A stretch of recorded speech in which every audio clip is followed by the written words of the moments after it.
Salam aleyküm, hər vaxtınız. Vlogun birinci bölümünü çəkirəm. İnşallah gələcəkdə böyük vloglar çəkəcəm.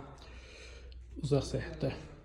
Moskit uzağa çıxmadan öncə bütün nə lazımdırsa hamısı yenisini əvəz olunmalıdır. Çünki uzaq yol çıxanda yolda qalmamaq üçün. Məndə əsas problem son zamanlarda mayetniklə də, arxa qolda ilə, hətta bəzən mayetniklə onun futulkası dağılmışdı. Futulkası yenisi ilə əvəz edəcəm. Sadəcə bunu Azərbaycan tapa bilmədim deyənə Çindən sifariş etdim. Çindən tapa bildim. 2 həftə gəlib çıxdı. İstəyən olsa AliExpress-ə deyərəm mən ona. Bahadır.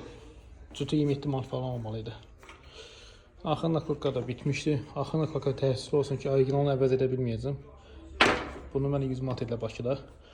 Qabaq 50 bəndlərdir desək də. Axırını 100 manat ilə, qabağı 70 manat dedilər. Yəni 125 kuba görə çox bahardı.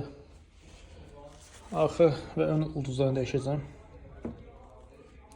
Mayetnikin futulkası budur. Normalde bunun dəmir futulka qoyub çəkişlə bunu çıxırdı. Bu səfər özünün döyənliyi çıxartmaq istəmədi. O belə ikisi pişib. Məcbur bunu odla qızıb, yumuşalıb çıxaracam ikisində. Mayetnik görürsünüz kimi pırın palçıq içinləri hamısı güləcək inşallah. Sonra nə dəyişəcək? Onu göstərim. Ön çarxı dəyişəcək. Buralar təmizlənəcək hamısı.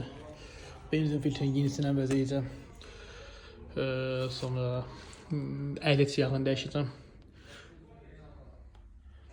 Sonra isə tork sistemi, elektrik sistemi hamısını yoxlayacağam. Akkumulyatorda yoxlayacağım. Sonrasında isə keçək bu tərəfə. Təkərlər vaxtına az qalıb amma hələ gedə. Təkər hardasa 18.000 sürmüşəm bu təkər. Hələ də 18.000 sürüb. Yaxşı vəziyyətdədir, pis deyil. Burada bagajlarımda Givi'dir, bu isə Çindir. Bu Gibi orijinaldır, Gibi. Buna mənə 70 manat edilə bu da. İkinci olaraq klapanı təzə yoxlamışım, klapanı yoxlamayacaq. Bir də mühərriki yağı dəyişiləcək. Bir də ki, ayaq rezina bərbad günləri. Hər ikisi dəyişiləcək. Bir də opşik təzə güləcək. Ha, bir də bu arada bu çuxol dəyişdirdim. Heç xoşum gəlmədi bu çuxolda. Çox pisdir. Buna sərtdir bu. İşte bana qalasız. Yeni bir yola gələcək.